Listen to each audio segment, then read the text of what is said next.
April 10, 1912, Southampton, England. The RMS Titanic, the largest, most luxurious ship ever built, prepares for her maiden voyage across the Atlantic. On board are over 2,200 souls dreaming of new lives in America. Among them is a tiny 6-month-old baby girl named Millvina Dean.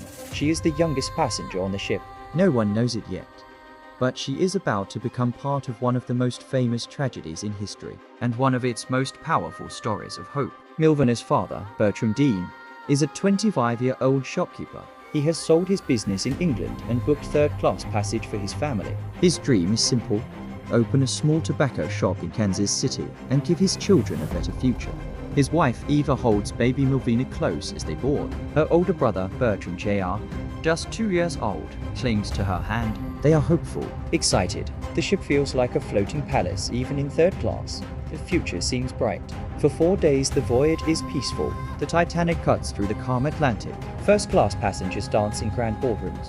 Third-class families share songs and stories below deck. Millvina sleeps soundly in her mother's arms. No one imagines what is coming. The night of April 14th is cold and clear. Stars fill the sky. The sea is mirror flat. At 11:40 p.m., the lookout spots an iceberg dead ahead. Too late. The ship strikes the berg on the starboard side. Ice scrapes metal. Water pours in below. At first, few realize the danger. The band keeps playing. But below decks, the mailroom floods. The boilers hiss. The captain orders lifeboats uncovered. Women and children first. Confusion turns to panic. Millvina's father wraps his family in blankets. He kisses his wife and children. He tells them he will see them soon.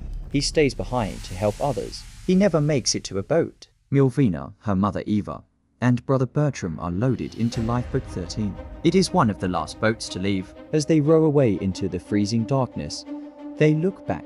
The Titanic's bow dips. The stern rises. Lights flicker out one by one. Screams carry across the water. Then silence. The ship disappears beneath the waves. More than 1,500 lives are lost. Millvina is one of only 706 survivors. At dawn, the RMS Carpathia finds the lifeboats. Frozen survivors are pulled aboard. Millvina, wrapped in a blanket, is carried to safety.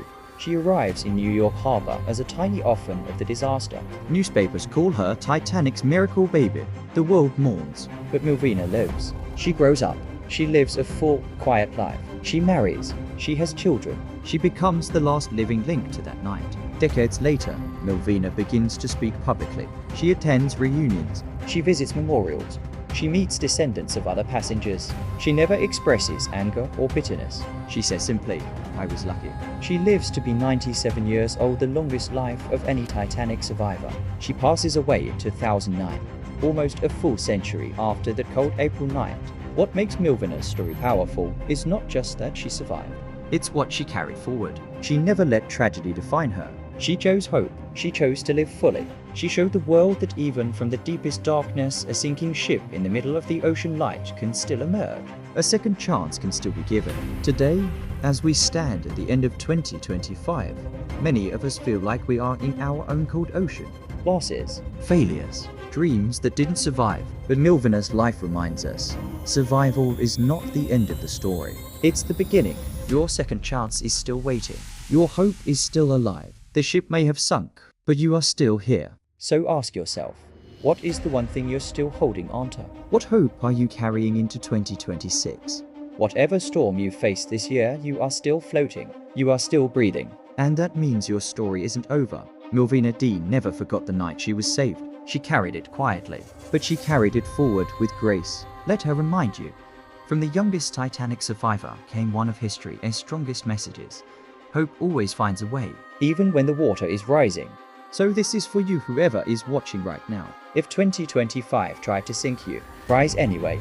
If it tried to silence you, speak anyway. If it tried to break you, heal anyway. Your lifeboat is coming. Your sunrise is coming. What hope are you carrying into the new year? What second chance are you ready to take?